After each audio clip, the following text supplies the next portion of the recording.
And now it's time for Mob Talk Radio with your host, Jeff Canarsie. Yo, Lord Willin', Jeff Canarsie, Mob Talk Radio. Check it out. Yo, we stay quiet like Russell Buffalino when things will get ugly like Pepsi's death in Casino. Who do we know? No one, nobody. But we're all well respected like Della Croce and Gotti. I know wild nights, Havana nocturne. Light up a cigar and watch your spot burn. You'll get patty whacked, I'm tough like Irish dock workers. Run with guys who got guys, hooligans and block lurkers. Corner berserkers, street savvy soldiers. You owe, you better pay. Don't make me say I told you. Code you don't betray, I say what I mean. Providence and Brooklyn all the way to the bean. I'd rather be unseen, like Vinny the Chin. I don't gotta go to Vegas to see cities of sin. Pull the pin, drop bombs like Danny Green. I write homicide like the murder machine. Lansky Luciano, mastermind the racket. Up in the clam house with a million in my jacket. And welcome to Mob Talk Radio. I'm your host, Jeff Canarsie. And I think we should start the show like this.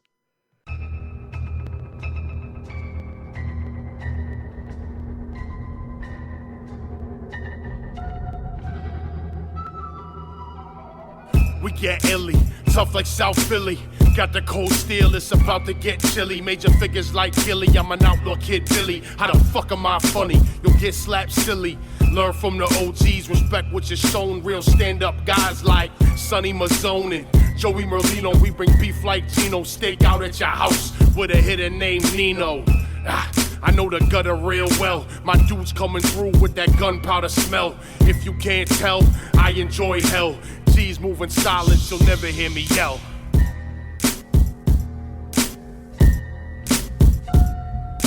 Stand up guys rise, no disguise, we in the place. Thick ass thieves, nobody is safe. Reality rap, don't test the waters. Code of the streets, you gotta follow orders. Stand up guys rise, no disguise, we in the place. Thick ass thieves, nobody is safe. Reality rap, don't test the waters. Code of the streets, you gotta follow orders.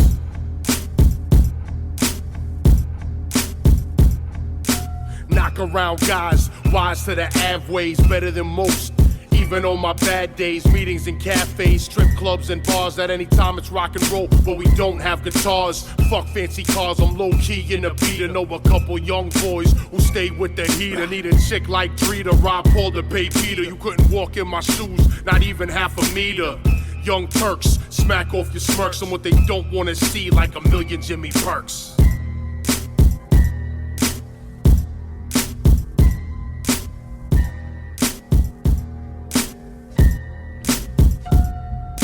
Stand up guys rise, no disguise, we in the place. Thick ass thieves, nobody is safe. Reality rap, don't test the waters. Code of the streets, you gotta follow orders. Stand up guys rise, no disguise, we in the place. Thick ass thieves, nobody is safe. Reality rap, don't test the waters. Code of the streets, you gotta follow orders.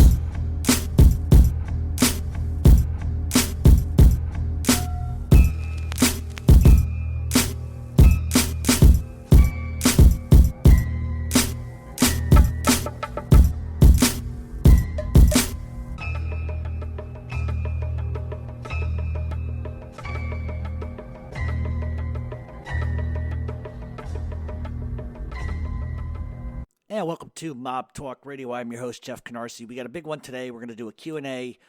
We got some news and notes, some Flannan's news, and we're also going to talk a little bit about Philadelphia. We're not going to get really specific about it, but I keep getting a lot of questions that are very in-depth questions, and I think that I need to sort of make a comparison of sorts to sort of get people to kind of understand what I mean by that. So, per the usual, you can follow us on Twitter at RealMobTalk7. Hit us up on Instagram, Mob Talk Radio. Go to Facebook and type in Mob Talk Radio. You'll see a page. Give a like. Give a subscribe. You also can donate over on YouTube to keep Mob Talk Radio free. Right before we came back on, obviously you heard a song about South Philadelphia. That song is done by the same guy who does the Mob Talk Radio theme. His name is Chris. He's got a new album out called Polish Ham. On any of your musical outlets, I believe iTunes, Spotify, type in Lord Willin, Willin, Type in Polish Ham. His album will come up. It's a hot album. Make sure you go out and get it. Give it a listen. Check out Chris's work. I don't want to put his Facebook page out just because I think, he should be the one to do that. But all that being said, we really appreciate everything he does here for us. And he's also going to be starring in the Flannans as well. Okay, so on the Flannans front, we're going to start shooting, I believe, the last weekend in September or the first week of October. We're kind of playing with two different dates right now. We are still casting for background parts. So if you live in New York or in South Philadelphia, you want to be a background player, simply reach out to me personally through a private message, be it on Twitter or on Facebook. You can type in the Flannans TV show on Facebook, and you'll be able to pop that up as well. All we ask for is a headshot, resume if you got one. If you ain't got one, it's not a big fucking deal. But just let us know, definitely with an updated picture. Don't send me something like when you went to fucking junior high school. It's not going to work in this case. And let us know your email and contact information. And as we get closer to production, we'll definitely reach out and give everybody an opportunity. We also have Flanagan shirts coming. Being designed by the guys from omertamia.com. Also, if you want to go over to omertamia.com, omertamia.com, you can get your Stop Glorifying Rats shirts, Intimidating All Witness shirts, Silence in the Face of the Authority shirts. If you type in Mob Talk in all capital letters on the code page, you get 20% off your total purchase. So definitely check those guys out. They're always hooking me up. And they're going to take care of the Flanagan swag for us. So all that being said, we got a couple of news and notes that we really need to get to. And one of the things is concerning Italy. If you follow our article page or our blog page, you'll see an article, but I will definitely give a pretty much quick description. There were a bunch of arrests in Italy and in Canada. The ones in Canada weren't as big as the ones in Italy. But the one in Italy, there were 19 arrests back on July 17th, and basically all the arrests took place right outside of Palermo. Tommy Gambino and a bunch of other people were arrested now, and Rosario Gambino. Now, if those two names stick out to you, they should. Rosario Gambino was a part of the Gambino faction in Jersey, allegedly moving narcotics back in the day. We've talked about a lot of that stuff. But what it's showing is it's showing the remnants of the Inzerillo crime family, who at one time was a big powerhouse mafia clan in Sicily. They were a big powerhouse clan, and once Toto Rina came along, he sort of pushed them out. He began killing a whole bunch of people of their family, and basically the deal is he met with Toto Rino met with the New York Commission, and they said, look, you got to stop the murder. And so the deal is that if the Inzerillos got the fuck out of Sicily, Toto Rino would stop killing them and he'd let it go. Well, as we know, Toto Rina has died, and the Inzerillos now, at least according to law enforcement sources, are rebuilding, and they're back in Italy, of course. And if the Inzerillos sound somewhat familiar, it's because Frank Cali, the alleged boss, which the press is getting wrong here in New York City, was not the boss, but the alleged boss, at least on paperwork, was married to Pete Inzerillo's daughter. I think her name's Rosaria, but the point is that that's the Frank Cali tie to the Inzerillos. And what makes this very sort of auspicious in a lot of ways is that it makes me wonder if Frank Cali hadn't have been killed the way he was, or killed in general. I almost wonder if he would have been part of this indictment. The indictment's not huge. It's, once again, Italy and the FBI are following the money, and when they follow the money, they're able to get guys, and it looks like they're just being charged with, like, extortion and stuff like gangsterism. So they're not, once again, the indictment hasn't totally been released yet, but it really isn't significant crimes as far as, like, murder and mayhem and stuff like that. So that's one part of it. Now, the other part of this is that over in Canada, they're now making the connection between 'Ndrangheta and the Canadian factions based out of Calabria. And the deal with this is that law enforcement always sort of thought that the Musitano crime family and some of these other clans and smaller factions in Canada really were self-contained. They were running themselves. They were doing this and that on their own. Turns out law enforcement is now believing that direct orders are coming straight out of Italy now. So in other words, you could have a guy in a certain clan that is at the top of the food chain, and let's say they're Ndrangheta, they're not making their own decisions. Those decisions are being made in Italy. So Italy is now controlling Canada as far as Ndrangheta goes, which makes this very strange because a lot of the infighting in Canada, especially these days, is really between the remnants of the Lupino crime family, the Rizzutos. The list goes on and on and on and on and on. But Ndrangheta is really trying to get a stranglehold on Canada. They're a global faction. They're not just a subsidiary in Italy. They're all over the place. Toto Rina had a stretch from all the eastern seaboards all over the world, even into Saudi Arabia and places, Jordan, places you would never believe that that would be the case. Matteo Denaro was the same kind of way, controlled the same kind of way. So probably still does from wherever he's hiding. So basically what we have in Italy now is they're following the money like they always do now, and they're getting guys. But what makes it strange is the fact that two typically who we would consider American gangsters, even though both are from Italy, Tommy Gambino and Rosario Gambino. Rosario Gambino actually was thrown out of this country for drug trafficking, so it would make sense for him to be there. But the surveillance photos they kind of released showed a big meeting. And really, the question you have to ask yourself is, why are these guys meeting out in public? What's so important? Well, when Frank Cali was killed, there's a lot of things that Frank Cali, at least legitimately, not legal-wise, but legitimately had a very, very, very strong base legitimately with produce and stuff like that. And the FBI can allege whatever they want about him. But I think when you lose the direct connect between Italy and New York with one guy, as everyone has said that Frank Cali allegedly was the go-between Italy and the United States, when you lose something like that, there's sort of a power vacuum, and that might explain why Tommy Gambino got picked up. Once again, it's not the Tommy Gambino that is Carlo's son. A lot of people keep getting that confused. But what's going to make this interesting in the long run is what the domino effect of this will be. Canada is really struggling to sort of get a grip on the murders that are happening there, and Ndrangheta is going after everybody over there. It's very unsettled. It's like the 1980s over in Canada, compared to like what it was like in New York City in the 80s. There's a lot of wild, wild west shit going on there.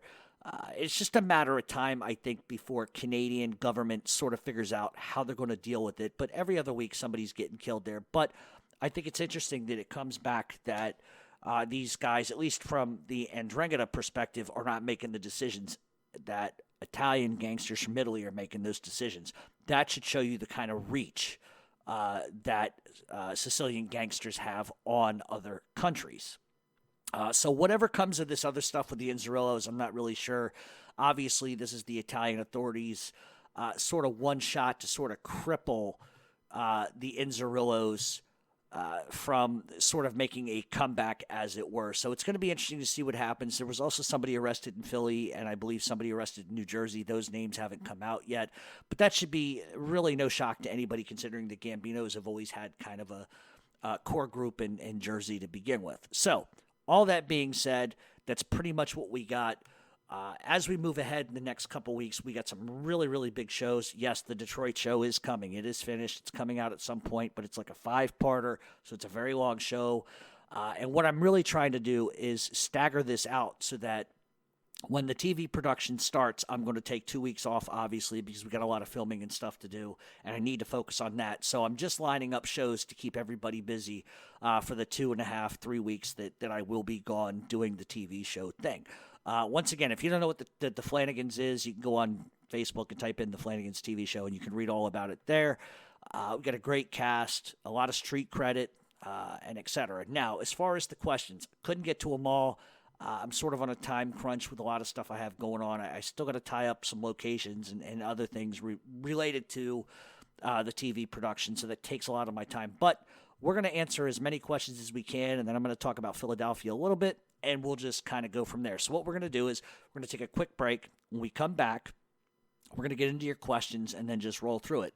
Also, if you're out in Margate, this commercial that's coming up right after I log off, you want to pay attention to. Saltwater at Margate, can't beat it. Italian fare, great atmosphere, great prices. So if you're down in Margate, you're down on the shore, go over and check Saltwater Margate out. All right, we'll be back on Mob Talk Radio. We'll get right to your questions. Stay tuned. On a given week, I'm out of town a lot. Whether it's Philadelphia, it's New Jersey, Connecticut, Rhode Island, wherever the case may be, I'm always looking for a place where I can sit down and have a great dinner. Ambiance is key, price is obviously key, but the most important thing is the food good? And there's a place I want to tell you about today. It's called Saltwater at Margate. If you are going down to the shore, because I know a lot of people in Philadelphia go to the shore, especially Margate, you're missing out on a great restaurant if you haven't been there. The name is Saltwater Margate. It's at 9401 Ventnor Avenue, Margate City, New Jersey.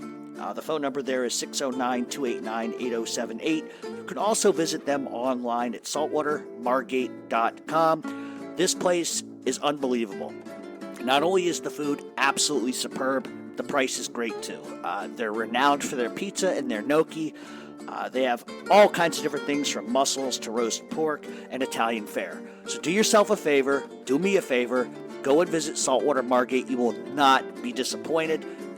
It is a place that I think at some point, if not already, there's going to be lines out the door and around the block. So if you're down on the shore, stop in, go to Saltwater Margate. At least check them out online at saltwatermargate.com. And welcome back to Mob Talk Radio. We are going to get to your questions. Like I said, if we don't get to all of them, I apologize, but I only have so much allotted time.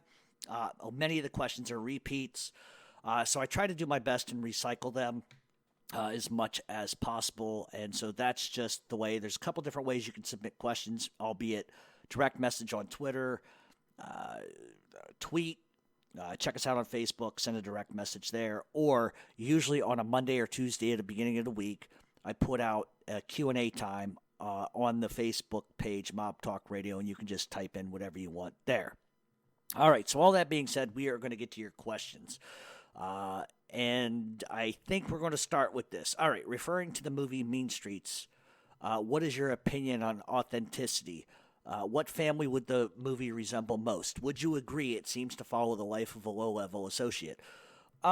You can really take your pick on which crime family that you think it is. But I think in terms of just the way it was shot and sort of the storyline, I think you almost have to go with either the Lucchese or the Colombo crime family.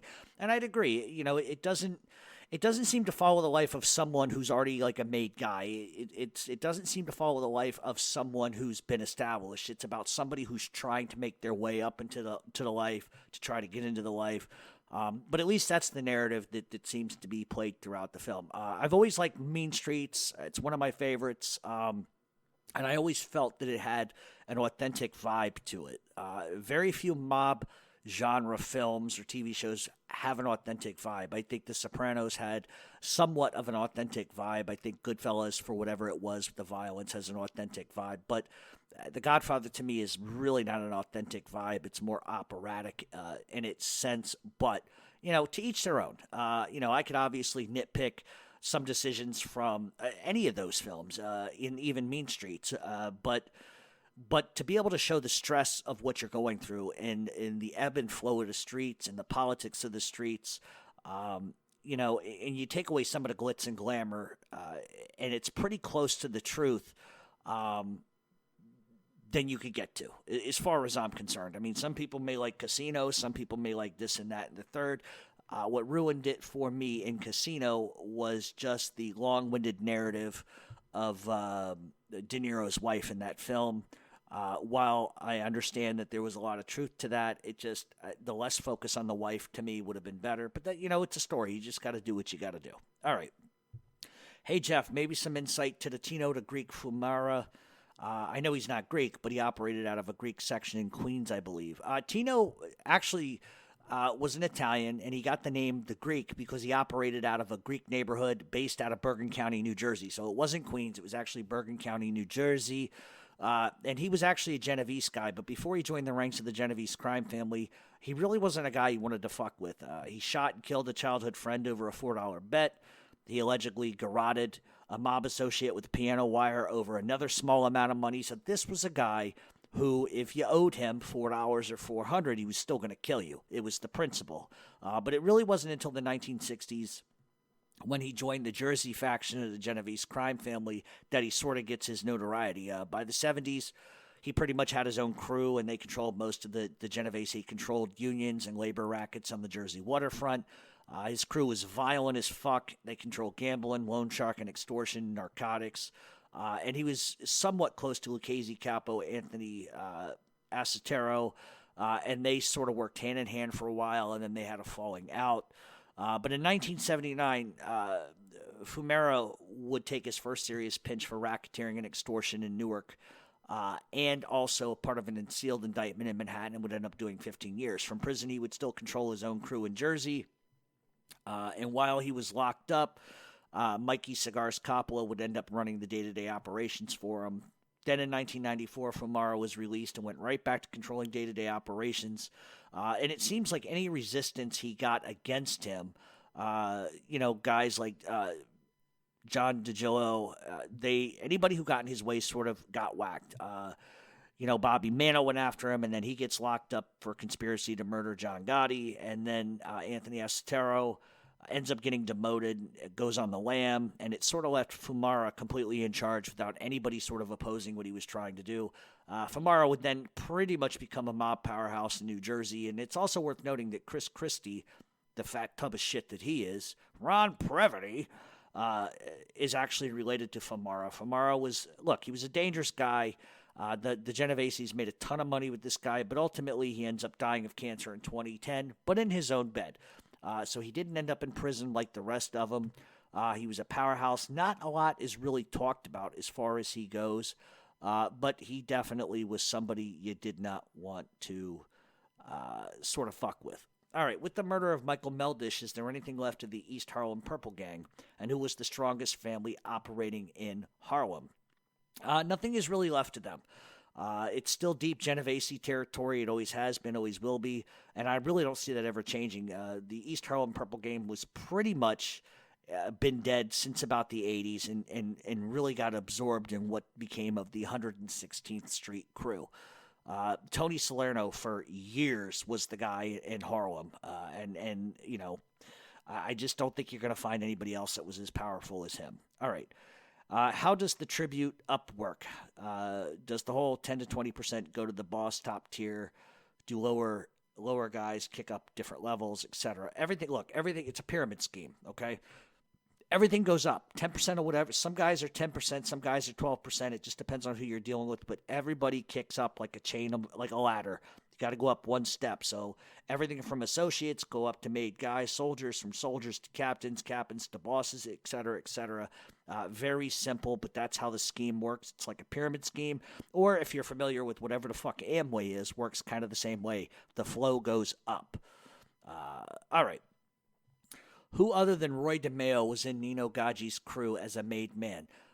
You know what? I'm not specifically sure, but I want to say nobody. And the reason, maybe there were one or two guys, but really Nino Gaggi really oversaw the DeMeo crew. And really, of all the people in the DeMeo crew, Roy was really the only one that was made. Everybody else was basically just an associate. Many people have speculated that Anthony Center and Joey Testa were actually made, but they never were. In fact, after DeMeo got clipped, Center and Joey Testa tried to latch on with Gaspipe Casso. So there you have it. All right. To my understanding, Frankie Yale ran his own gang and rackets, yet I also heard he paid tribute to Joe Masseria.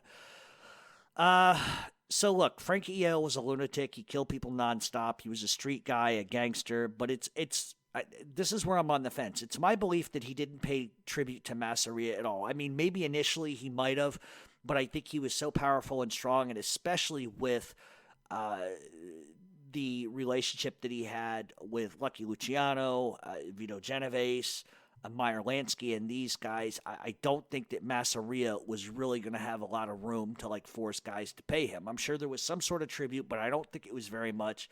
But look, Masseria was fat off the lamb. A guy had more money than he knew what to do with. So while Frankie Yale might have initially paid tribute, I think Yale had a lot of power where he was able to wield that and tell him to fuck off. So maybe, perhaps, but I think, like I said, if it was anything, I don't think it was very much. And I can't really answer it 100% one way or the other. And like I said, it's hard to determine because Frankie Yale was killed in, 1926? And I think Masseria was killed in 1931. So I think as long as Masseria was still alive, I think he was getting sub-tribute. but I can't be specific on how much. But we really can't be definitive there because Yale died before Masseria did. All right. Josie, Porky, and the Grimaldis were shelved. Update on the Bonanos after being acquitted. Is there any chance of violence? Was this a good or bad move or on Mancuso's part? Here's how I'm going to answer that. That's if you believe what the reporters say. You also have to understand that the stuff that is coming out about this guy getting shelved and that guy getting shelved because somebody's upset that somebody that Marangolo, who is the lawyer in this case, got them off and he was upset about their strategy. Look, at the end of the day, you can't believe what informants say. That's number one. Number two, you can't believe what the press says. There are some reports that came out of trial, but when it comes to one guy being upset at another guy, how does that information get out? I don't think anybody in their right mind that's a made guy are going to talk about that, especially in New York. It's just not something they do. But here's the thing. I don't think you shelve a guy based on how you defend a case.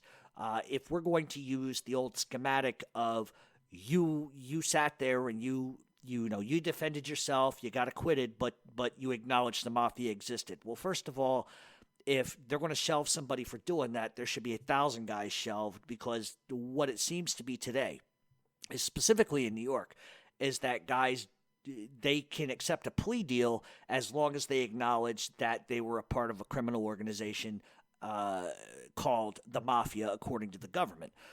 If you're going to shelve guys for that, there should be 1,000 guys shelved. Now, each family runs independently and kind of does their own thing. But at the same time, that seems to be the crux of the argument coming out in the papers. I don't really buy it. I think if they truly were shelved, it's for a different reason. And it's not going to be as simple as, well, how they defended themselves or how Marangolo defended them in court. Because the bottom line is these guys defended themselves. They got a reputable attorney. Well, all right, reputable, but they end up getting acquitted of crime. So you would think everybody would be happy that they're not going to prison, blah, blah, blah, blah, blah. But there's something else kind of going on there, but I wouldn't believe what's in the papers. But look. If they were shelved, it's not because they did not outright disavow being in the mafia. It's a defense strategy that people use, but that seems to be the government's sort of telltale move is, all right, we'll let you plead out, take 16 months, 18 months, 20 months, but you're going to admit you're in a criminal organization, blah, blah, blah, blah, blah. In the old days, they would kill you for that. Things are a little different these days. But I don't specifically believe that that's exactly what the issue was over, but who knows? All right, during your research on Chicago, have you ever come across anything about Willie Massino out of Chicago? I heard he attended commission meetings with Jackie Cerrone during the 60s and possibly the 80s. Massino was a tough guy, and he actually was an advisor to bosses. One of Massino's real jobs was if somebody owed fucking money, he was the guy that went and got it. He was absolutely brutal, didn't fuck around, didn't give a guy a second chance. It was, where's my fucking money? You don't have it? Now you're getting cracked. And that's how he earned a street reputation, and that's how he earned the adoration of bosses. Like I said, he was specifically known for being violent, not hesitating an inch. He was very close to Anthony Accardo, Joe Gagliano, and he actually worked for both of them. He went to prison in the 70s for actually beating the shit out of two guys, the Chiagoris guys, Jack and George. They ended up owing money to the outfit. They weren't paying. They send in Massino. The rest is kind of history. After he gets out, he ends up going to work for Marco D'Amico. Then Jackie Cerrone is an advisor as well. He was valued to the mob because not only did he collect juice collections every week without a problem, but they also knew that they could send him in and guys were going to get the message immediately. There might be guys that might lay it off for another 2 weeks, give him a higher fucking VIG interest rate or whatever the case may be. This guy didn't fuck around. He came in, he got what he wanted. If he didn't get it, bad shit was going to happen.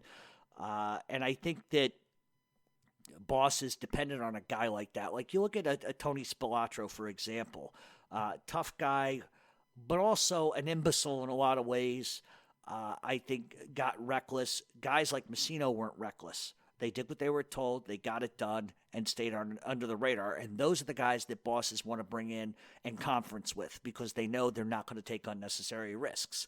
Meanwhile, Tony Spilatro sent out to Vegas and hole-in-the-wall gang and sort of wreaks havoc wherever he goes. And that really crippled the outfit in Las Vegas. That's my opinion. A lot of people in Chicago won't like that, but he was reckless, and it created a lot of problems for them. All right, I recently saw a documentary on Alex Rudai called The Sixth Family. After watching it, I have to hear your take on that.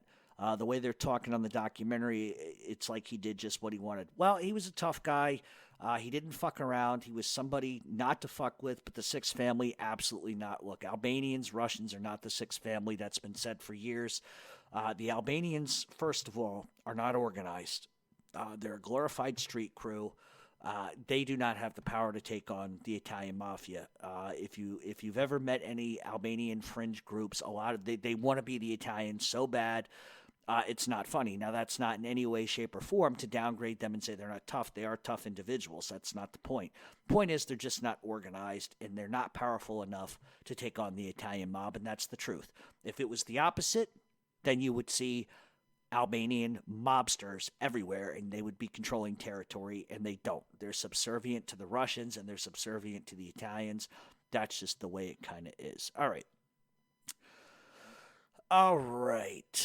Was George Anastasia ever a made guy? Oh, my God.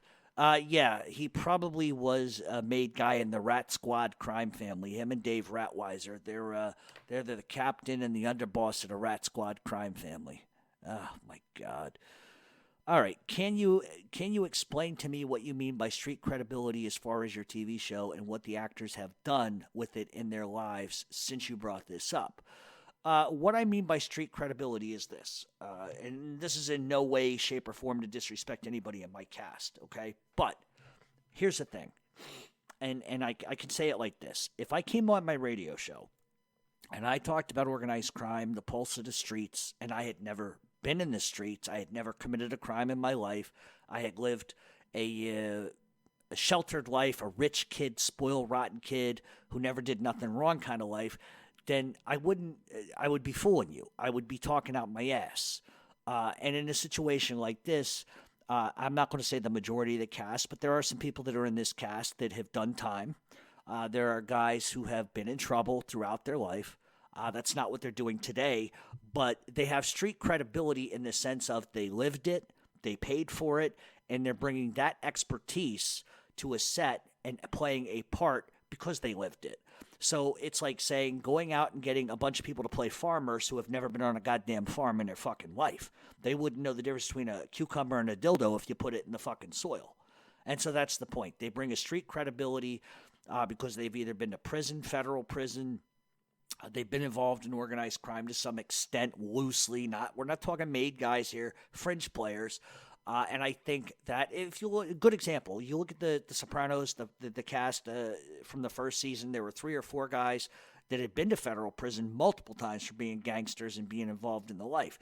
That brings a credibility to the screen. So you're not going out and getting Tom Cruise or John Travolta or any of these guys to play gangsters, which they have no business fucking doing. It's not believable. But then you take a guy like Tony Sirico, who played Paulie Walnuts Gualtieri on The Sopranos. He was a Colombo guy. He did serious shit. You look at Lenny Montana, who played Luca Brasi in the Godfather. This guy was an arsonist and a fucking hitman for the Colombo crime family. He brought realism to the set. He brought a past with him because he knew exactly if shit was going to go down, how it was going to go down. You see a lot of these movie companies specifically will go out and hire consultants who have been in the life that know how the politics works, and they can tell Hollywood, look, it can't be done this way because that's not how realistically it would happen. So I think when I say that they have street credibility is they're bringing to a production real-life experiences. You can't fake being in prison if you ain't never been to prison. It's as simple as that. If you've never done time, you can pretend and act, but the reality is you've never sat in a 6x9 cooking ramen fucking noodles, fucking cooking grilled cheese with a coat hanger if you haven't lived that experience, you haven't gone through that experience, you have no idea what it's like. If you haven't had a family member that's been away or a relative that got locked up the rest of their life, there's experiences that you have to be able to pull out of yourself that can play it on screen that make it viable. And so that's what I mean by street credibility. A couple of these guys, trust me, at one point in their life, were guys that you don't want to fuck with for any reason. These are guys that are hardened. These guys have made a lot of changes in their life, thank God. But the reality is that the pulse is still there. Just because they're not active in the streets or they're not doing what they used to do doesn't mean they're any less dangerous. It just means they think once or twice about the shit that they do. But it's still there underneath sort of the veil of everything. So that's pretty much what I mean by that. All right, what became of the houses that famous mobsters lived in? Castellano had the White House. Carlo Gambino had a brick house and another vacation house on Long Island. And John Gotti had one in Howard Beach. Okay, Paul Castellano's house was actually sold, and a wealthy Albanian bought that house. Carlo Gambino's house are still owned by the Gambinos. John Gotti's house in Howard Beach is still owned by his wife, Victoria. She still lives in the house. So the properties sometimes come and go and move, but in those three instances, they're all still owned by the same people with the exception of Paul Castellano's house. All right. Who was Thomas Uva and Rosemarie Uva? Is it true they robbed social clubs and humiliated mobsters? Basically, they were junkies who made a real bad decision to start robbing mob social clubs. They ended up paying dearly for that stupid fucking mistake. More or less, they were like a Bonnie and Clyde sort of operation. They robbed social clubs throughout New York City. Some were owned by the Bonanos, some were owned by the Gambinos. And the thing is that the guys in the social clubs knew who they were.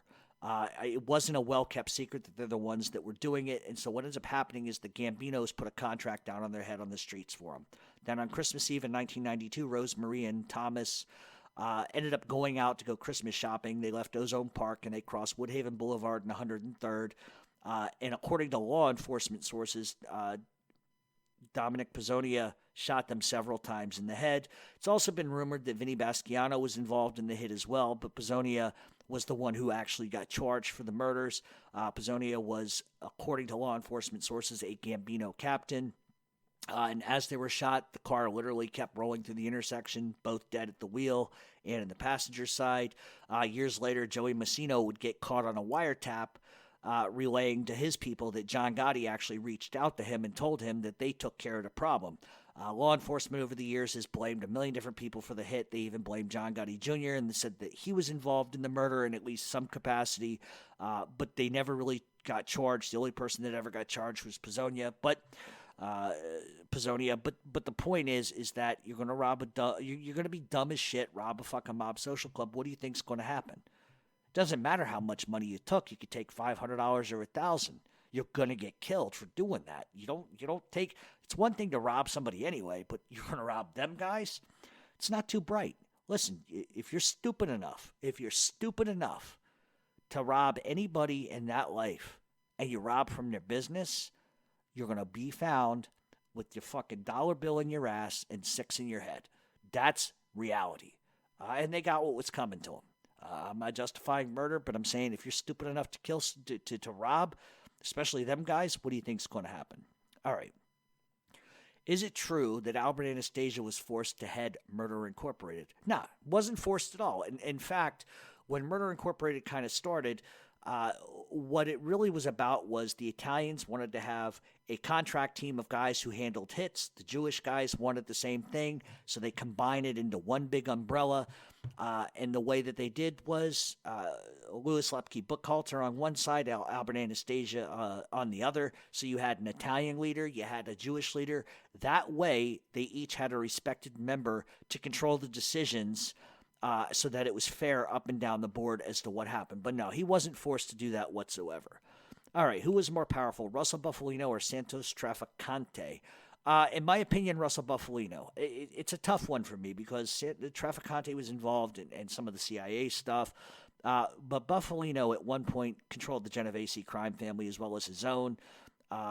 He really controlled a lot of the Teamster stuff. He was also involved with the CIA stuff, the Kennedy stuff. So I think if one guy could make a phone call and have something happen anywhere across the world, I think both of them could. But for my money, I think Buffalino just was completely and utterly powerful, because it wasn't just Pennsylvania. It was Pennsylvania, upstate New York, fucking Ohio, Pittsburgh, the fucking Midwest. He had everything on lockdown.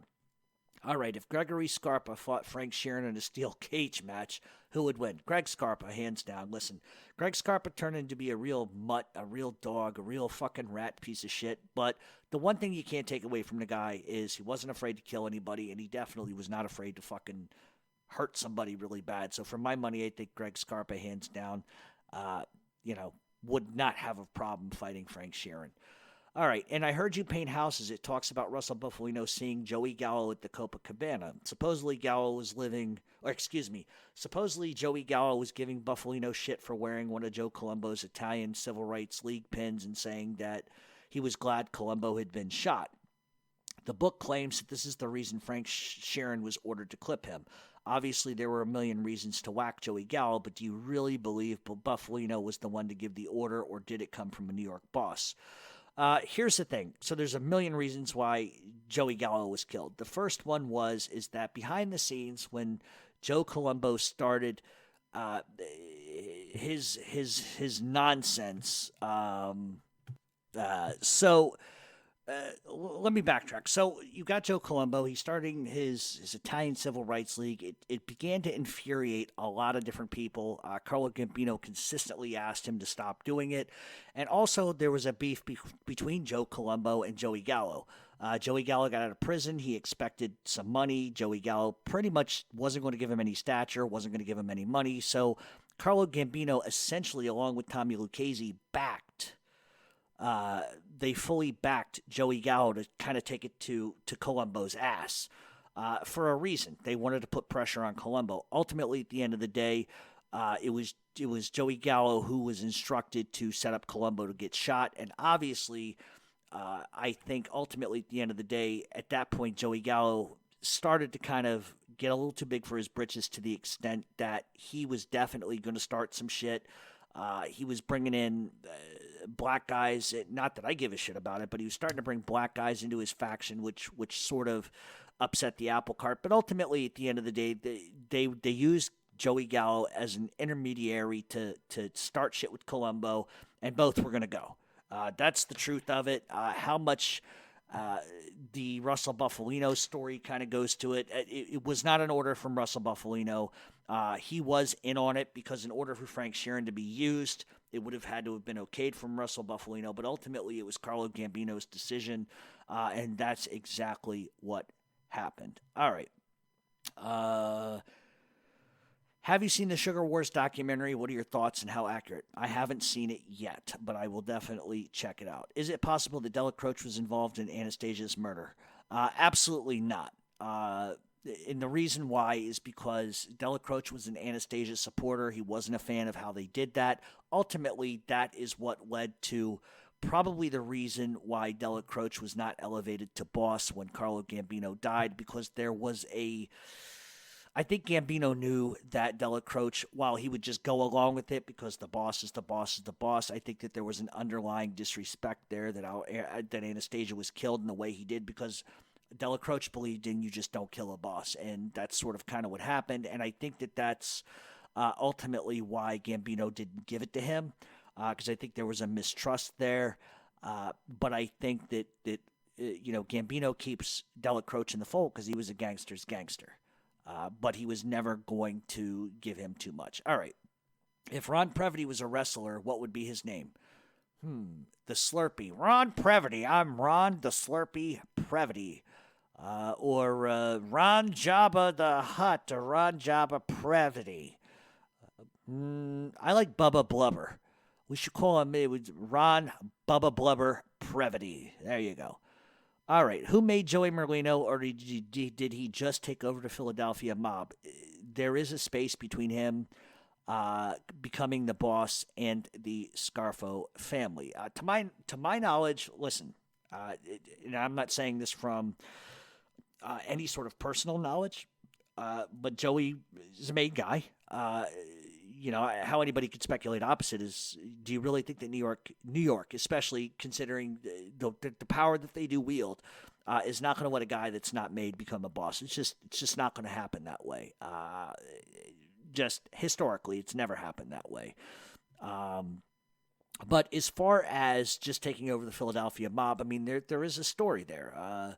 And Joey, at least according to law enforcement sources in the FBI, has been the boss for 25 years now. There's a large space between Nicky Scarfo and Joey Merlino. Obviously, Joey, listen, and this is just my opinion, so don't take it as gospel, but I don't think he ever liked Nicky Scarfo. I don't think he liked what Nicky Scarfo stood for. That probably goes back to some personal static between Nicky Scarfo and Joey's father. And that probably created a resentment. And that to me you got to look at who Nicky Scarfo is as a whole. Shoot first, ask questions later. Was very erratic in the way that he handled things. If he had a dream somebody was a rat, he'd kill him. He killed a fucking horse by throwing a horse off a fucking cliff. So, I mean, I think they're two different people. But I think that, if we're going to go with the idea that Joey's boss, he sees things one way and Nicky Scarfo saw him another. The other thing is look, Joey had a crew around him who was tough and deadly, street guys, neighborhood guys, devout guys, honest guys. And listen, Scarfo didn't have that. He might have had 4 or 5 guys that would kiss his ass and do a lot of things for him. But there's a huge difference between who Nicky Scarfo was at his peak and who Joey Merlino is at this point. You are only as strong as the weakest link around you. And like I've said this a million times, and I'm going to get into it a little bit later in the show, so I don't want to go too far here, but I keep telling people that you are only as strong as your foundation. And when your foundation is uncrackable, unbreakable, it doesn't matter what the fuck you do. Doesn't matter any investigative techniques that you got. Doesn't matter the surveillance. Doesn't matter the wiretaps. Don't matter the rats. You're just not going to break this fucking thing. But Scarfo ends up going away, and New York essentially sends John Stanfa down there to control things, and that was a huge fucking mistake. Not only should Stanfa have not been sent here for a lot of different reasons. I think that's a slap in the face to a lot of street guys that are out earning and trying to do the right thing. You're going to take this fucking jerk off. You're going to bring him down to Philly when really things were already chaotic in Philly to begin with. It's my opinion when Scarfo goes away, Joey Merlino should have taken over then, which is really the way I've always seen it, the way I think it's always been. But obviously with Stanfa coming, there was going to be a problem. But not only did New York underestimate Joey Merlino, because they've always done that. They always underestimate guys. But they underestimate his ability to outthink, out-hustle, and out-kill anybody. And that's the truth. And that's one of the big things we're going to talk about, not specifically name-wise, but it's New York underestimates not only how smart he is, not only they underestimate how he hustles, and they underestimate the amount of sheer violence that can come if you step the wrong way with those guys. Ralph Natale was never the boss. I don't give a fuck what anybody says, despite his own toothless fucking delusions. This guy was made in 6 crime families if you listen to his fucking nonsense. I'm surprised he didn't say that he put a hot dose of Liberace's fucking ass. But it's my belief that basically he used Natale as a strap-up or a post-up, and basically you post him out front, let him take the heat. But the decisions at the end of the day were not made by Natale. It's my belief they were made by Joey. And that's one of the bigger reasons why Natale becomes a fucking rat cunt. He didn't want to do time, but, he didn't have a problem getting all the money. He didn't have a problem bringing in that fucking stool pigeon Ron Previty. He had no problem taking the money, bringing in rats. But then the minute he gets caught up in his own nonsense and his own stupidity, that's when he wants to fucking sing the blues and cry me a river about all this other bullshit and write his fucking rat fiction book, which was hilarious. I actually read some of it just because I couldn't believe some of the crazy lunatic shit that he said. But Joey basically used him pretty much as the cunt he was. But Joey would pay for that friendship, obviously, or at least being somewhat close to him. Ultimately, Joey would get locked up for things like that. But the one thing you have to marvel at is Joey's determination. In fact, all of South Philly's determination for that fact. Joey gets shot. There's a whole bunch of plots against him, and he survives them all. Joey's a survivor. He always will be, always has been. And you can call that luck. I call it perseverance, is knowing what's going on around you. And listen, we can argue luck all day long. Listen, I'll tell you something about me. If it wasn't for bad luck, I have no fucking luck at all. Bad luck plays a prevalent part in my life, but Joey's a guy who perseveres. There are other guys that are just, they persevere no matter what. He's smart. He's shrewd. He doesn't bat an eye to people when they step over the line. But what makes him strong is that you are only strong as your weakest link, like I said earlier. And this group is strong. As far as I'm concerned, they got Kevlar. They got Kevlar on them. You could put this guy away for 5 years, these two guys away from 10 years, but the feds can't get anything to stick like they do in New York. And the reason is because they're smart. They're shrewd. They're calculating. Everything that they do, they're 5 steps ahead of everybody. They're a bright bunch, and don't get it twisted. But, also in comparison to what Philadelphia has gone through in the 90s alone is insane. New York guys don't have those problems, but yet Philly continues to have them sort of the FBI beating down the doors every other week, but they're still there. They're still there.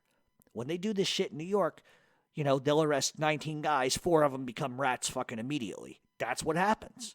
It doesn't happen in Philly like that. Do they have informants? Absolutely, but it doesn't happen like it does here. So there is a difference, and I'm not trying to insult one over the other. I'm just simply showing you the differences, and we'll talk a little bit more about that in a few minutes. All right. Could an English Italian be made if he moved to America?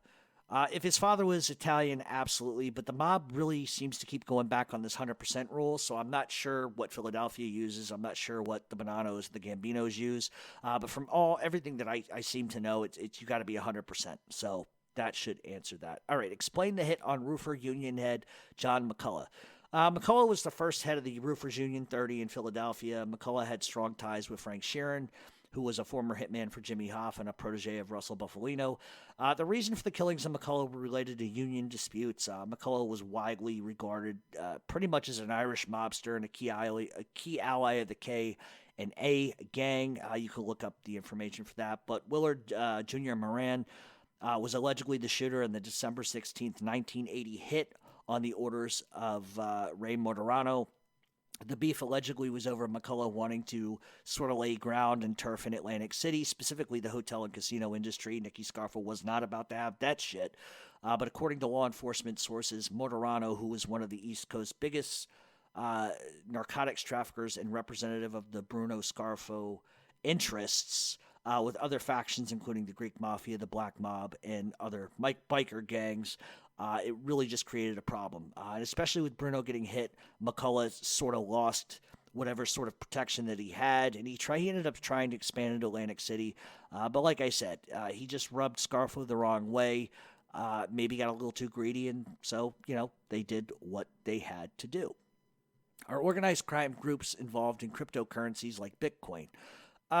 Look, I don't know anything really about Bitcoin, to be honest with you, but I'm sure there are guys that are involved in different schemes as far as phone cards, which was an old 80s scheme. But the reality is maybe they're divulging into Bitcoin, but I think reality at the end of the day, nothing beats cold hard cash. And that's what those guys are about, cash. So while I could see them deviating and going this way or that way just to earn an extra dollar, at the end of the day, cash is king, always, kind of will be. All right, what's up with you and Angelo Lutz? You haven't plugged his restaurant in a while.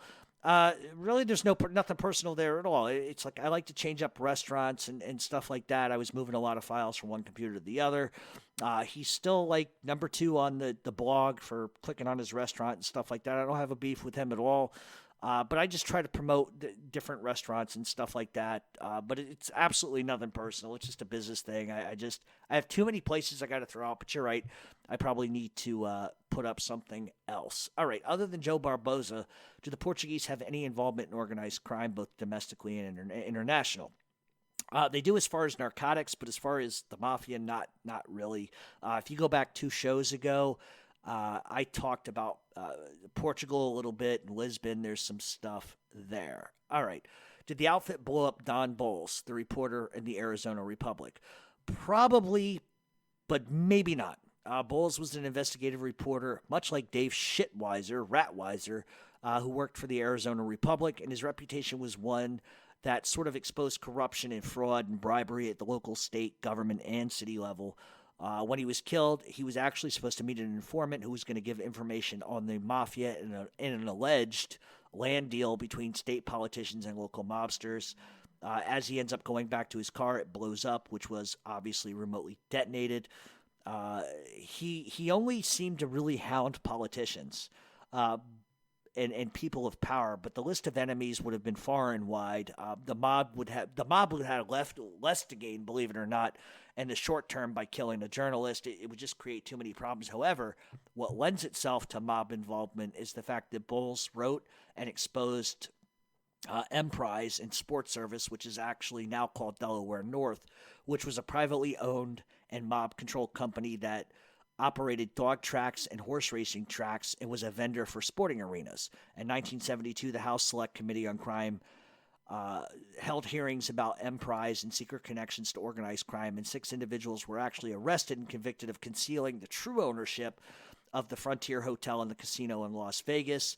And that would kind of lend itself to the mob having enough of a big-mouth journalist like myself. But as a result, the Arizona State Racing Commission would end up taking over all interest, which pretty much pushed the mob out. So even killing him, the mob didn't get what they wanted if they had it. So there you go. Was there any mob activity in Reno, Nevada? If so, what? Reno was a mafia hotbed really dating back to the 1920s. George Winfield had a lockdown on gambling throughout the 1920s. Winfield was a bank president who single-handedly brought gambling actually into Reno. He owned a ton of properties and used those properties as an outlet to establish legitimate gambling, legal gambling, and then other towns in Nevada would try to follow suit and get involved in gambling, but the FBI really sat on them pretty tight, and it's probably likely because their background was sort of nefarious, whereas Wingfield's background was pretty clean. That's likely why Wingfield was able to get away with it. And Reno seemed to be the one place where gambling was kind of left alone for the most part. One might speculate that there were high payoffs, and that's probably likely the reason. But also during Prohibition, Reno was a major player in the trade. And the fact that Reno was able to control the police districts really enabled them to just sort of kind of expand and do whatever they wanted to. Payoffs and bribes worked, and that was just how things operated. And as business grew, small clubs would open, and each club really began to get taxed by the mafia, right about 15%. And they would eventually expand into Lake Tahoe, and, then 90% of the casinos in Lake Tahoe that sort of came were mob-owned, mob-built, and mob-constructed using Teamster and mob money. The Calneva, which Frank Sinatra owned, was built using mob money as well. But as the 1950s hit, mobsters sort of began to leave Reno and moved into Las Vegas, pretty much taking what they had learned about how to operate in Reno and Tahoe and applying it to Vegas. The way the mob has really stayed active in Vegas, in Nevada, or in Las Vegas specifically, a lot of people think the mob is gone, and they're not. They still control the food and beverage companies, and considering that most Vegas casinos are now controlled by big money corporations, the mob pretty much gets in by buying large controlling shares of casinos. This way, if they buy large shares, they get a vote and they can manipulate what happens. Chicago has long been,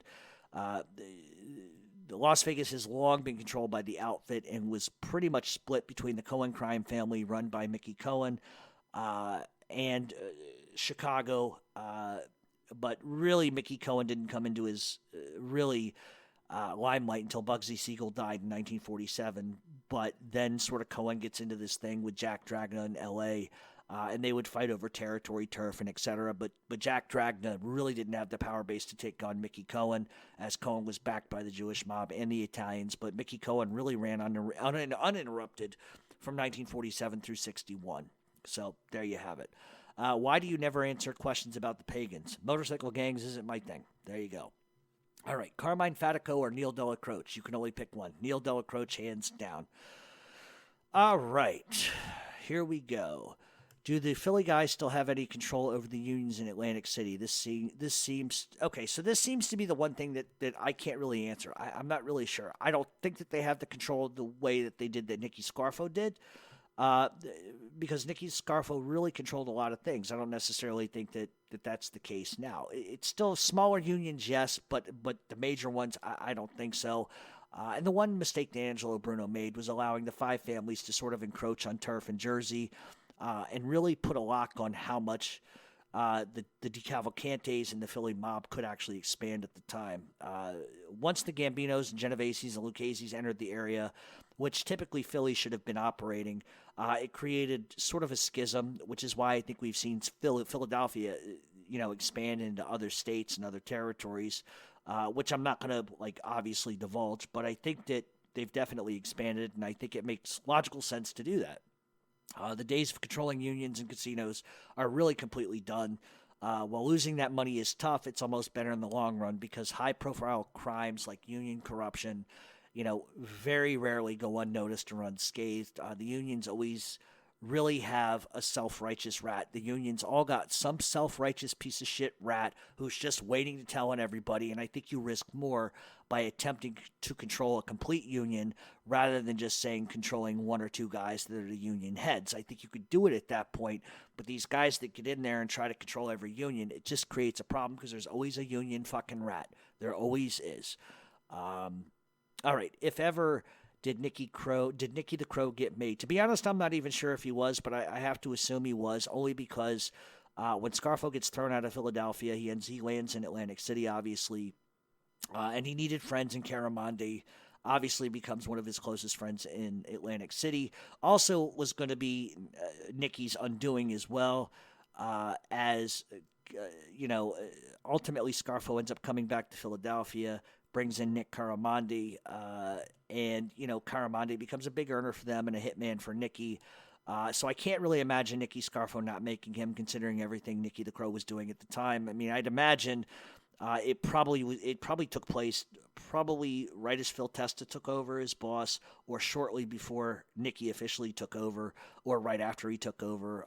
Nicky Scarfo probably would have been the guy that sponsored him. So I mean, it makes sense if it was done to be done under Phil Testa's short reign versus Nicky Scarfo's. But ultimately, once again, Scarfo brings in Caramonde. He gets caught shaking guys down. The rest is fucking history as we know it.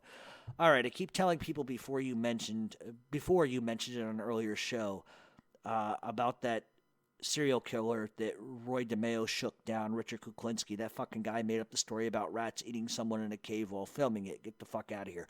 Actually, that's the one thing that he did tell the truth about. They do have a videotape of him tying somebody up in a cave and letting the rats eat the guy alive. That part is true.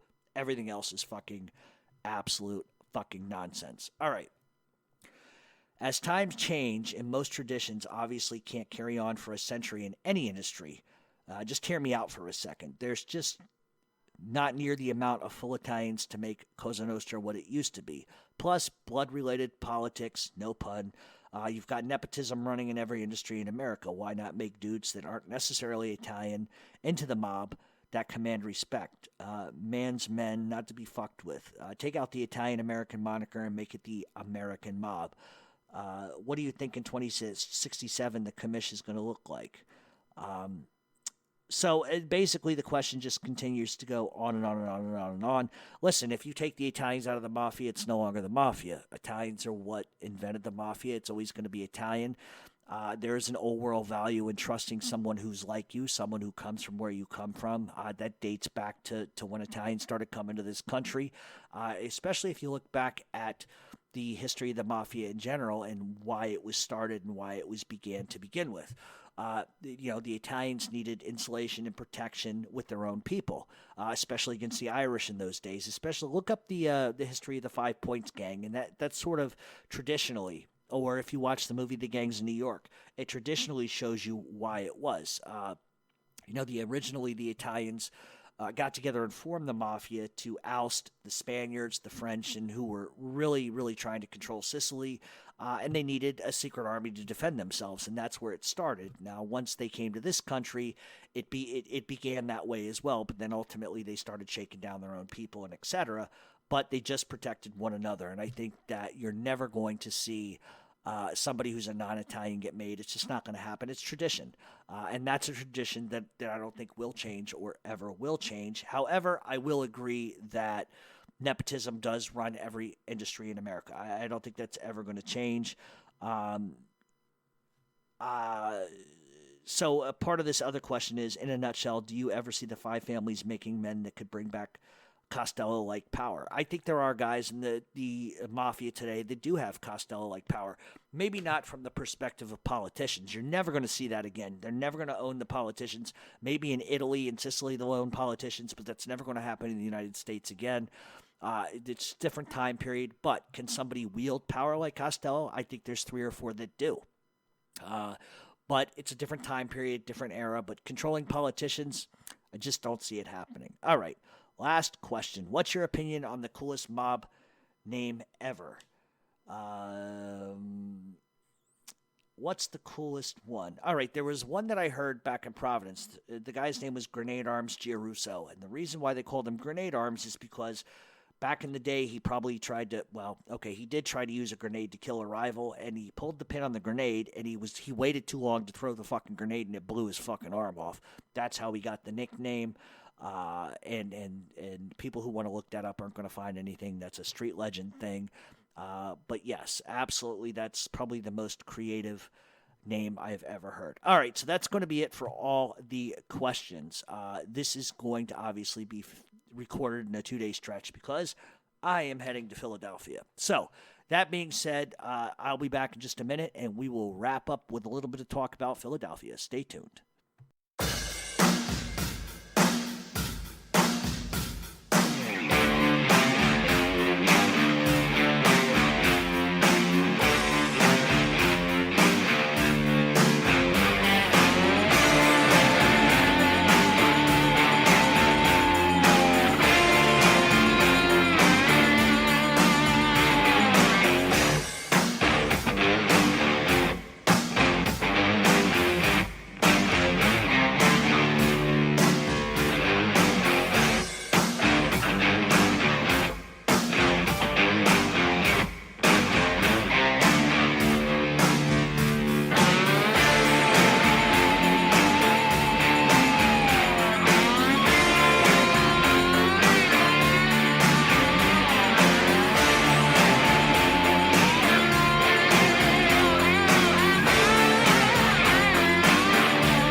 And welcome back to Mob Talk Radio. We are going to wrap this up talking a little bit about Philly. If I sound a little different, it's probably from a night of boozing it up a little bit.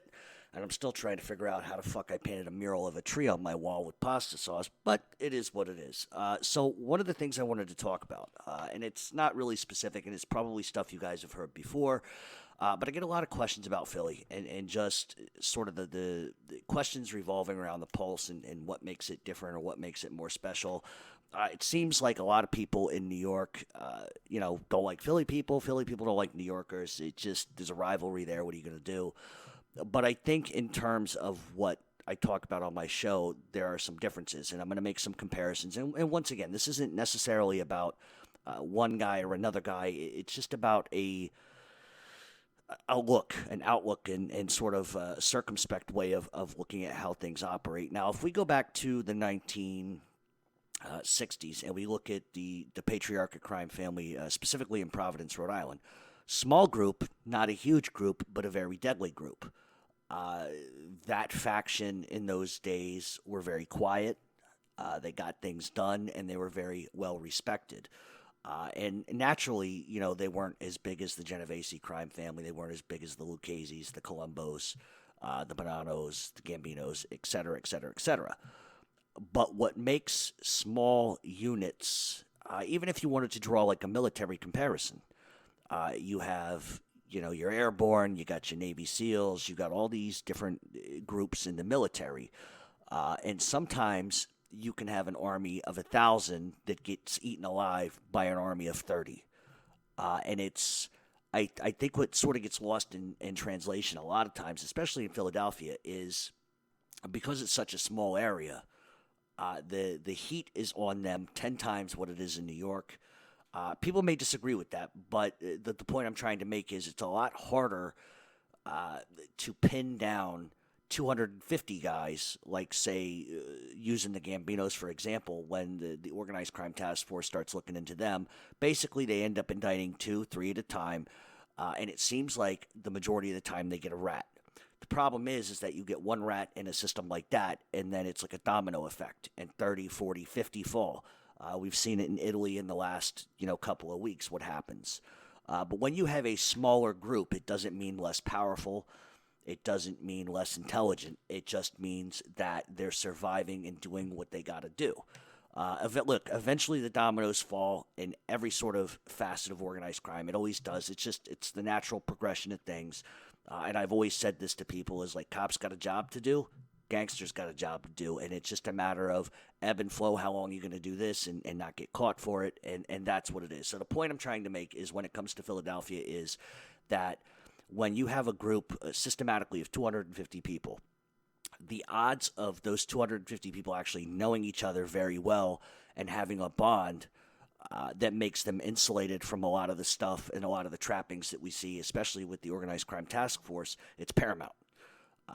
And so when you have a smaller group, like I said, with the patriarchal crime family, where everyone is tight-knit, it's harder to crack. It's harder to crack that foundation. When we look at Philadelphia, it's something that I've never seen in my life before. And I'm 42 years old. I've been around this for a long time. I've seen a lot of different people. I grew up around this kind of stuff. There's a saying that, I got 9 uncles that I never knew I had, and I meet them every time there's a party. And that's the close bond that Philadelphia has. And I've said it before, and I'll say it again. And people have accused me of, I prop up Philadelphia, I make them something they're not. But I'm telling you, as God is my witness, that I would put up all my money on Philadelphia in a situation versus a lot of other crime families 9 times out of 10. You cannot crack something that's tight. You cannot crack something that is solid foundation. And I think that people underestimate Philadelphia. I think they always have. And so let's use a good reference here. I don't like Dave Ratweiser. I can't stand the fucking guy. Everybody knows how I feel about George Anastasia. But what's hilarious to me is when these 2 fucking goonies and these 2 fucking gremlins get on their little perch like pigeons and they start talking about New York crime. First of all, they're out of their fucking element. There is a big difference between organized crime in New York City and organized crime in other places. And so what they have a tendency of doing is focusing on the most retarded, borderline bullshit that does take place in Philly. Through my little birdies that talk to me once in a while, I hear that they're going to be talking about Marty Angelina in the next week and a half. This is something that's bullshit. This is something that's fucking 30 years old. It's something that if this is the best the feds can fucking do, they got nothing. It's a joke. And you have to look at the way that the FBI has gone after Philadelphia time and time again. Look, in theory, it's easier to go after a smaller faction, a smaller group, because really in a group of 30 or 40, you get two guys that are going to talk. That technically should fucking dismantle the Philadelphia Mafia. And every time that you listen to guys like Anastasia and Rottweiler bark and say they're bullshit while they're holding hands in a park, jerking each other off, or whatever it is that they do, they always seem to make it seem like there is an impending indictment coming every other fucking day, that, you know, the organized crime task force is now 100 people deep, and they say all this nonsense because there is nothing for them to say. There is nothing for them to talk about. So they regurgitate shit that's 30 years old that makes no fucking sense.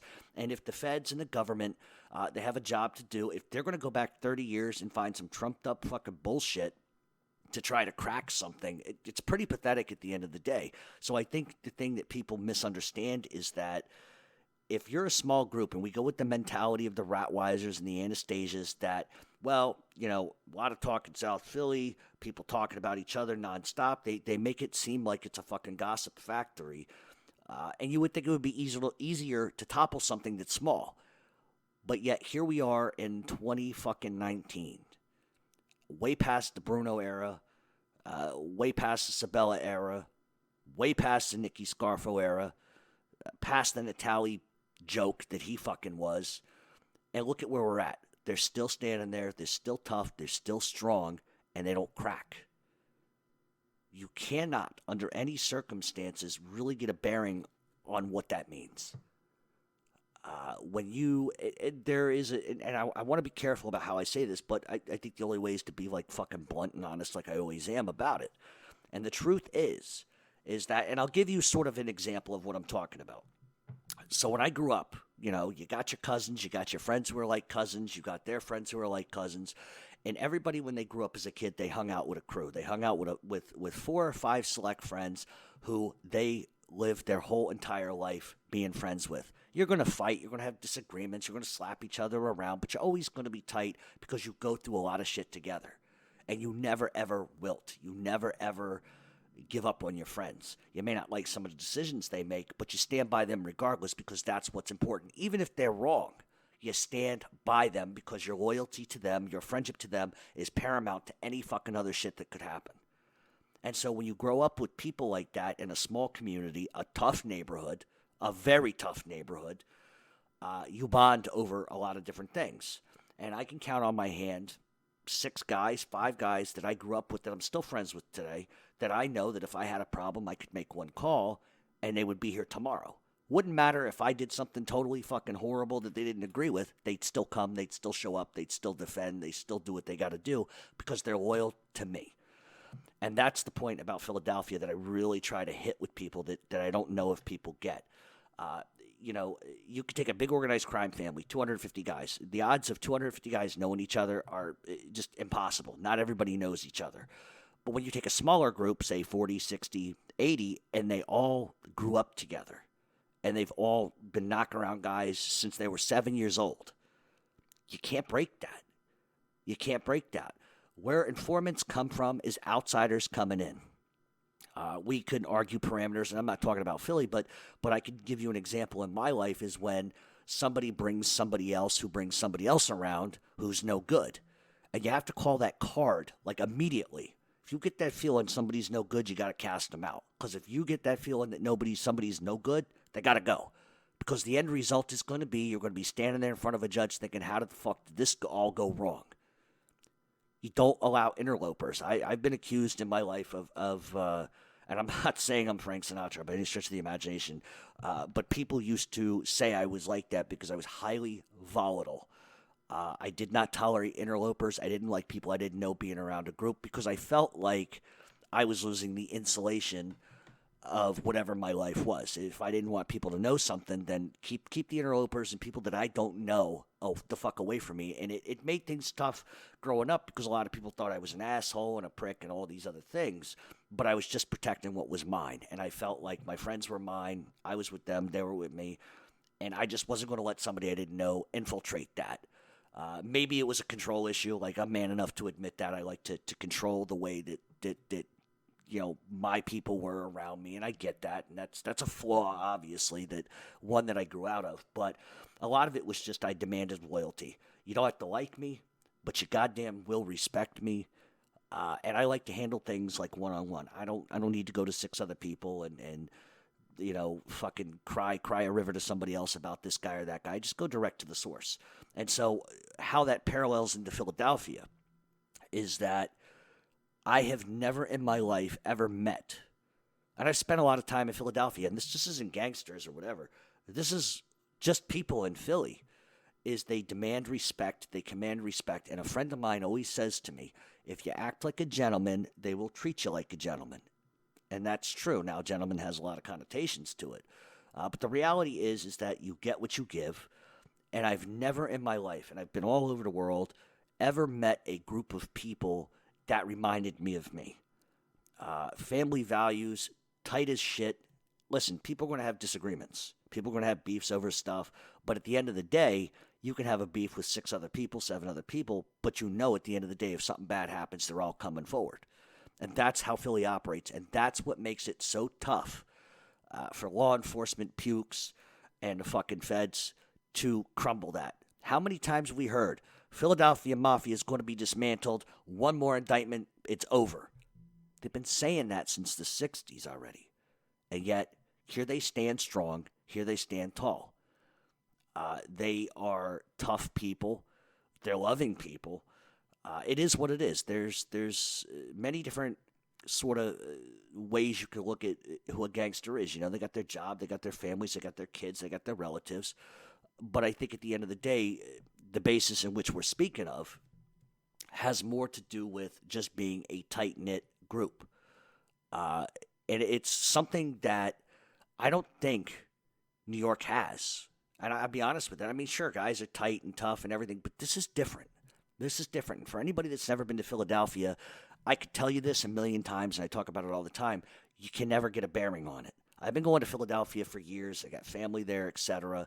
So I've always loved the South Philly spirit, I get along with people like that because we have a lot of the same beliefs and we sort of behave in the same manner. So those are people I could deal with and people that I adore and I like because they're a lot like me. I see myself in them. And they pull cards. If you're a bullshitter, they're going to call you a bullshitter. If you're a punk, they're going to call you a punk. If they think you're a scumbag, a rat, a jerk-off, believe me, they're not going to give you the time of day. But going back to the entire point here, because I'm babbling a little bit, is that when you have something so strong, so tight-knit, so locked the fuck down, it's almost impossible to destroy something.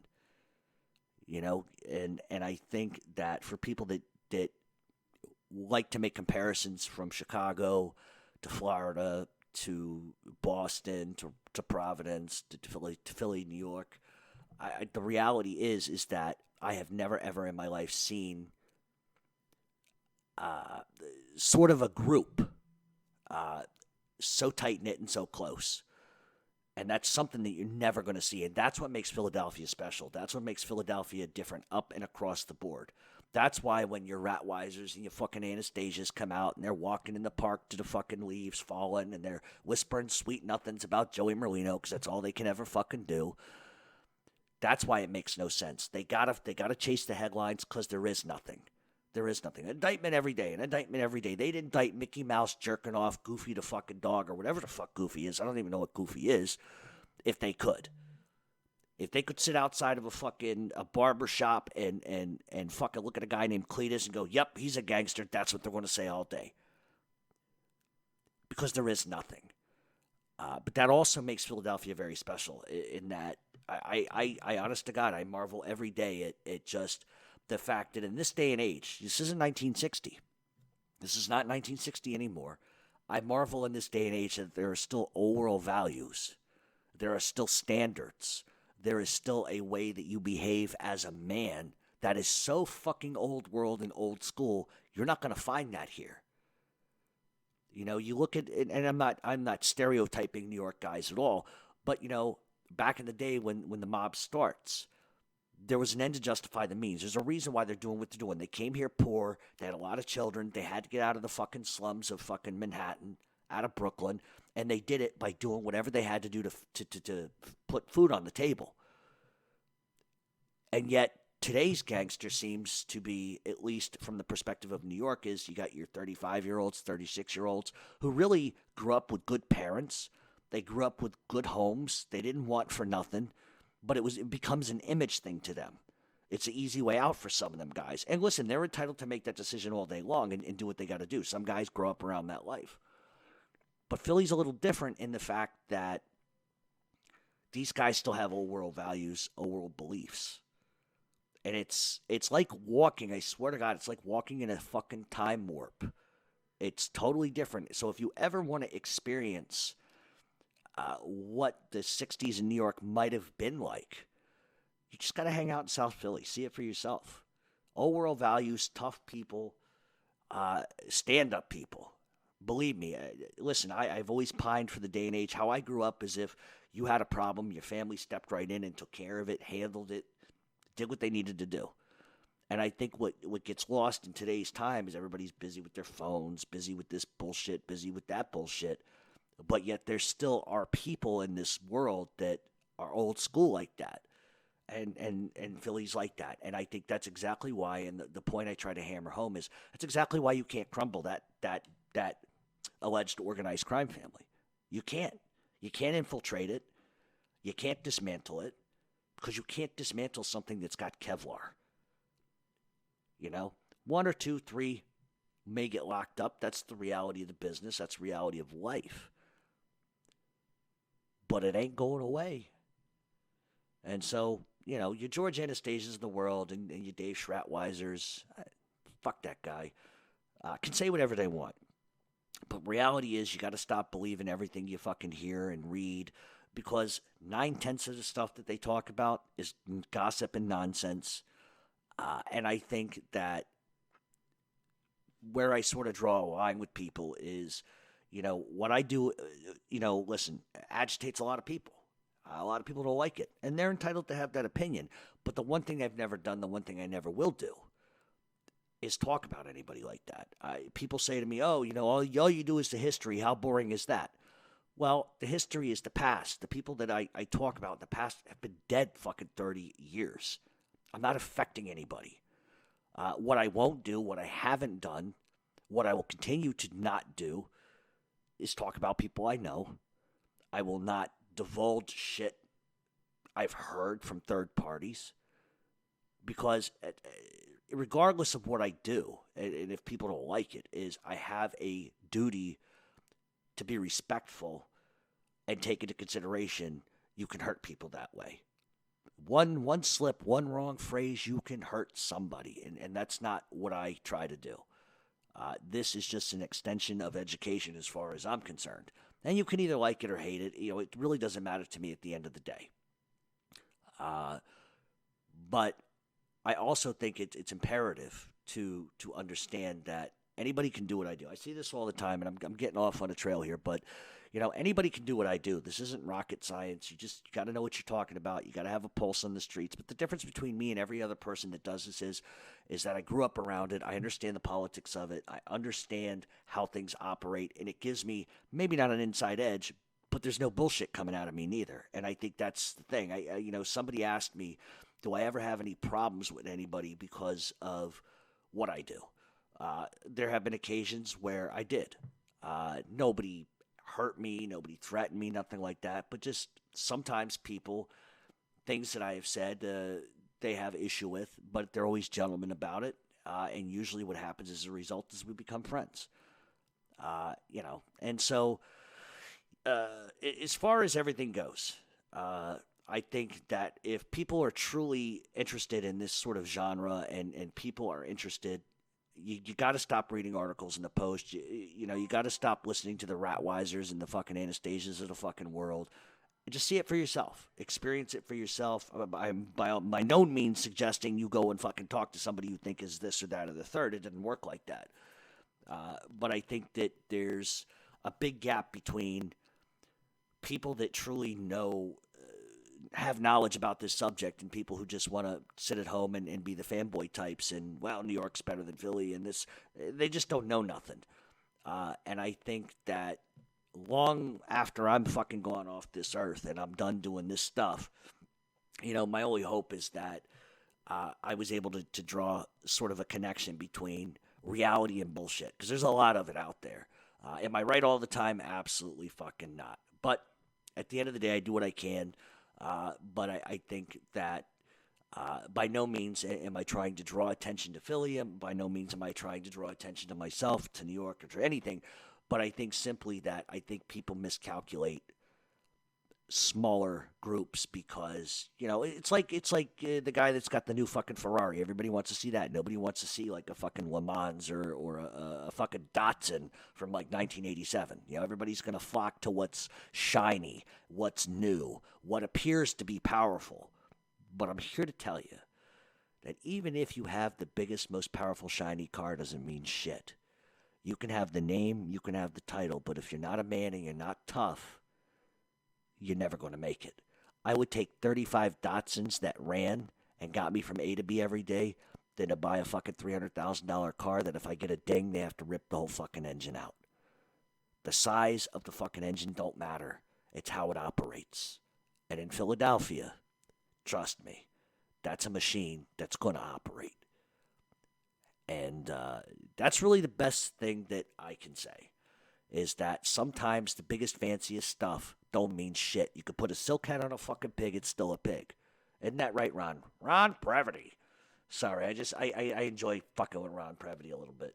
All right, so that's going to be the show. Here's what we're going to do next week. We're going to have a big Q&A, and we're going to release the Detroit stuff in 2 weeks. So those that are asking about the Detroit stuff, give me 2 weeks. That'll be out. We're also going to do some JFK stuff. I got to figure out what we're going to do for our 100th show. And we're going to talk about some New York guys and some Philly guys and some other stuff like that in the next coming weeks. Now, I have to say this before we go. I appreciate everybody who has listened into the show. Donate if you can. That's what keeps this shit free. And without you guys, none of this could get done. Now, as the Flannagans begins to move into production in late September, early October, what I'm going to do is I'm actually probably going to take like 2.5, 3 weeks off. But there will be plenty of shows backed up so that you will hear them. They will already be pre-recorded, etc. So I'm not going to leave you guys hanging. And that's sort of that. All right, you can follow us on Twitter at Real Mob Talk 7. Check us out on Facebook at Mob Talk Radio. Check out the Flannagans TV show. If you're down in Margate, go to Saltwater Margate. Great food, great atmosphere. You will not be disappointed. And I think that's it. So any complaints, threats, whatever it is. I don't get many threats these days. The hate mail's pretty good. I should have read some of those. Boy, these people are getting more creative with their descriptions of what I should go do to myself. But maybe next week we'll read that. So stay cool. It's going to be hot this week. And we'll be back next week with an all-new show, all-new Q&A.